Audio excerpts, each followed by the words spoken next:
নমস্কার বন্ধুরা, আপনারা সবাই কেমন আছেন?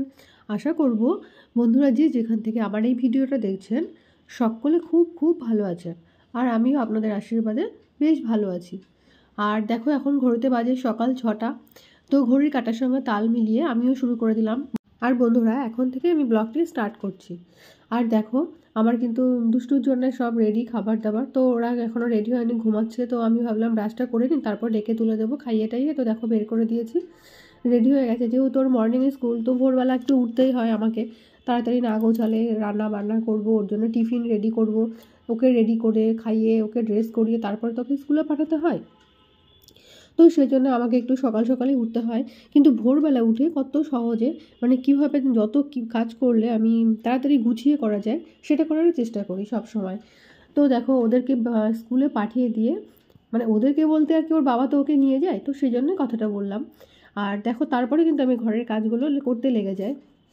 যেহেতু একটু ঠান্ডা পড়ে গেছে আর আমার তো মানে অ্যালার্জিটাও ঠান্ডাতে বেশি বাড়ে, তো সেই জন্যে আমারও প্রবলেম শুরু হয়ে যায়। কিন্তু তবুও চেষ্টা করি গুছিয়ে করার, ভোরে উঠে কাজটা গুছিয়ে আমি কিভাবে করতে পারি সেই চেষ্টাই কিন্তু আমি সব সময়ের জন্য করি।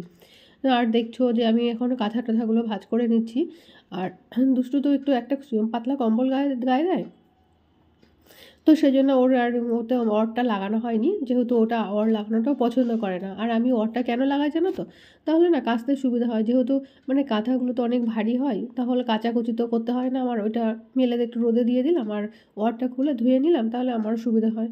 অত ভারী জিনিস সবসময় কাচা ধোয়া মেলা সেটাও অনেক কষ্টের ব্যাপার হয়ে যায়। তো সেই জন্যই আমি অরগুলো লাগাই। আর যেহেতু ওর সোনাইয়ের কম্বলটা একটু পাতলা থাকে, তো ওই জন্য অর লাগানোর প্রয়োজন হয় না। আর বন্ধুরা আজকে জানো তো আমার এই বেড কভারগুলো তুলতে হবে, তুলে একটু ধুয়ে টুয়ে দেবো সব কিছু ভাবছি।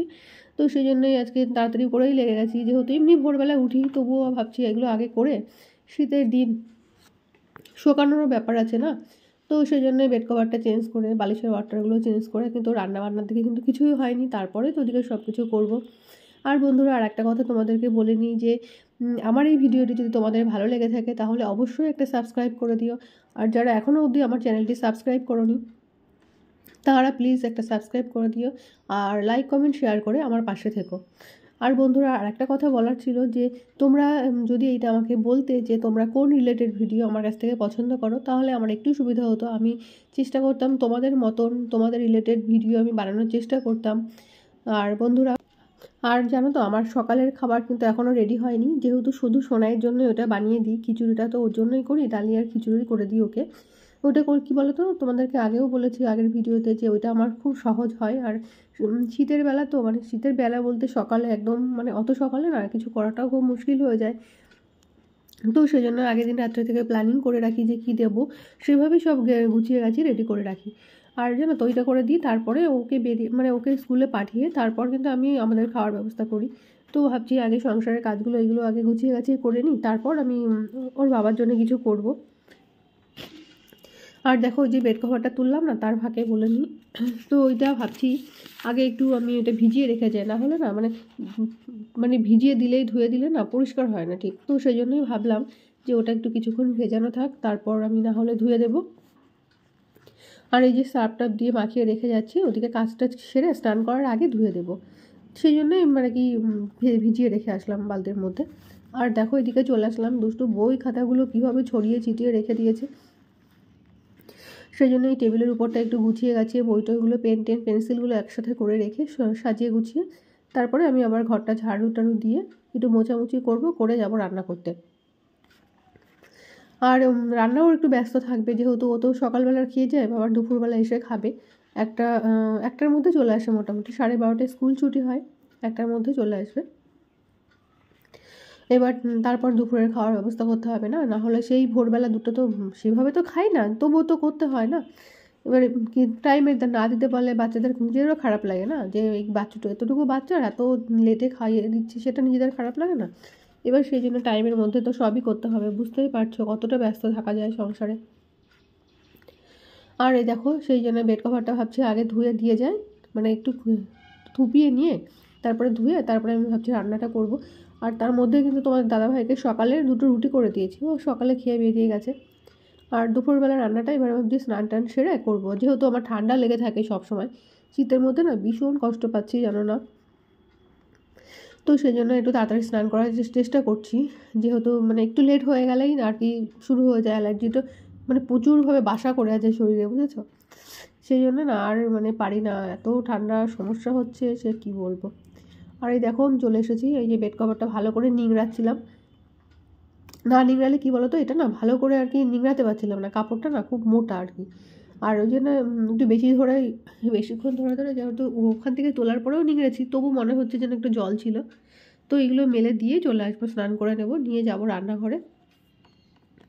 রান্নাবান্না কিন্তু সবই পড়ে রয়েছে, কিছুই হয়নি। এদিকে আজকে রান্না করবো ভাবছি ফুলকপি দিয়ে মাছ দিয়ে ঝোল করবো আজকে, বুঝেছ?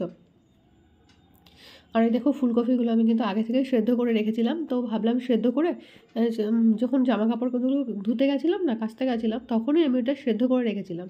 আমি যে ওটাও হতে থাকুক, আমি তাহলে এটা ধুয়ে দিয়ে আসি, স্নান করে তাহলে এটা করে ফেলতে পারবো। আর এই দেখো আমি যে ফুলকপিটা সেদ্ধ করা ফুলকপি একটু তেলের উপর দিয়ে লবণ হলুদ দিয়ে একটু ভালো করে ভাজা করে নেব, নাহলে না শুধু সেদ্ধ করলে না টেস্ট হয় না ফুলকপি, জানো তো? আর এই ফুলকপিটা যে আমার খুব ভালো লাগে তাও না কিন্তু, জানো তো, ফুলকপি অতটাও আমার পছন্দ না, কারণ এটা না খেলে খুব গ্যাসও হয় মনে হয়। আর কি করবে বলো, দুষ্টুর বাবা তো এইটাই খুব পছন্দ করে, ফুলকপি খুব প্রিয় ওনার, মানে ফুলকপি দিয়ে মাছের ঝোল করো খুব ফেভারিট, খুব ভালো মানে ভালোভাবেই খায়। তো নাও ঠিক আছে, আজকে একটু অন্যভাবে কিছু করার চেষ্টা করছিলাম, ওই জন্য যে রোজ সেদ্ধ করেই আর কি তেলের উপর দিয়ে কষিয়ে একসাথে মশলা দিয়ে দিই, তো ওই জন্য আজকে ভাবলাম একটু অন্যভাবে করা যায়, দেখি কীভাবে করা যায়।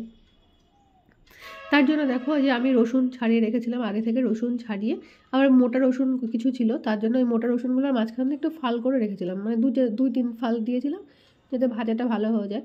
আর তার সঙ্গে একটু টমেটো কুচিও রেখেছিলাম, যেহেতু একটু ঠান্ডা লেগেছে না আমার, তো সেই জন্য একটু রসুন দিয়ে রান্নাটা করলেও না আর তরকারিটাও বেশ ভালোই মানে হয়, জানো তো, টেস্টি হয়।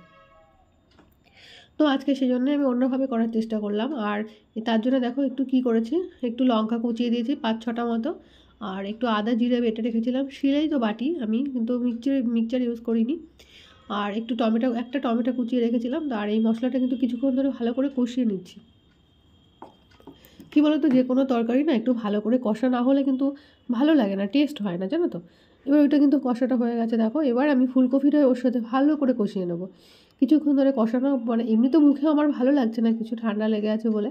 আর দেখেছো কথাগুলো বলছি কেমন নাকে নাকে আমার কথাটা হচ্ছে এখনও, মানে বন্ধুরা কী যে কষ্ট পাচ্ছি কি বলবো, মানে এত ঠান্ডার সমস্যা হচ্ছে, মানে এখনও শীত ঠিক সেইভাবে পড়েনি, তাতে এরকম হচ্ছে, তাহলে বুঝতে পারছো কী হবে এরপরে। আর দেখো এই যে টমেটো দিয়ে আর এই সবজিটা দিয়ে মোটামুটি কিন্তু আমার কষানো হয়ে গেছে, এবার একটু জল দেবো। আর এই জলটা কিন্তু ঠান্ডা জল দেবো না, আমি একটু গরম করা জলই দেবো। এই যে প্রেশার কুকার ইউজ করি, মানে প্রেশার কুকার তো বাইরে ছিল, তো ভাবছি তাহলে প্রেশারের পাশে জলটা বসিয়ে দিই, আর ওই জলটা নিয়ে একটু একটু করে কষাচ্ছি। প্রথমে 1 চামচ করে মশলার সাথে কষিয়ে দিচ্ছিলাম,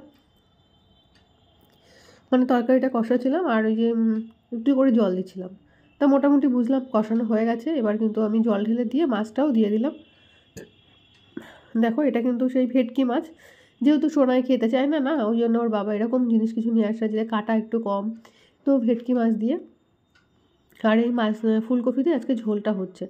তা আর জানো তো খেতে না খুব একটা খারাপ হয়নি, জানো তো, বেশ ভালোই হয়েছিল কিন্তু মাছের ঝোলটা খেতে, মানে আমরা যখন খেলাম না তখন এটা খেয়ে বুঝলাম বেশ ভালোই হয়েছে। ওর বাবা তো বলছে যে বেশ ভালোই হয়েছিল। আর আমি কি করেছিলাম বলো তো, যে রসুনটা দিয়েছিলাম না, সেই জন্য কিন্তু একটু টেস্টটা বেশি হয়েছিল, অন্যরকম টেস্টি হয়ে গেছিলো। আর তার আগে কী বলো তো, আর একটু ওই যে ধনেপাতা কুচিয়ে রেখেছিলাম, তোমরা দেখেছিলে মনে হয়, তো ওই ধনেপাতা কুচিটা নামানোর একটু আগ দিয়ে ওটা আমি দিয়ে দিলাম, তো বেশ ভালোই হয়েছিল, জানো তো। খেয়ে তোমরাও একদিন ট্রাই করে দেখো, আশা করবো তোমাদেরও খুব ভালো লাগবে। তো বন্ধুরা ফুলকপি দিয়ে ভেটকি মাছের এই রেসিপিটা তোমাদের কেমন লেগেছে অবশ্যই কমেন্ট করে জানিও। আর এদিকে দেখো আমার দুষ্টুর সাইকেলে হাফ শেষ হয়ে গেছে, তো সেই জন্য ও বায়না ধরেছে যে ও হচ্ছে সাইকেলে হাওয়া দিয়ে এনে দিতে হবে। তো এখন ওর বাবা কী করছে, ওকে নিয়ে সাইকেল ওকে বসিয়ে ঠেলতে নিয়ে যাচ্ছে হাওয়া দিয়ে আনতে। আর দোকানটা কিন্তু খুব একটা বেশি দূরে নয়, একটুখানি মানে এই গলিটা পার করেই দোকানটা একদম মোড়ে। আর বন্ধুরা আমার আজকের ভিডিওটা তোমাদের কেমন লেগেছে অবশ্যই কমেন্ট করে জানিও। ততক্ষণ তোমরা সবাই খুব ভালো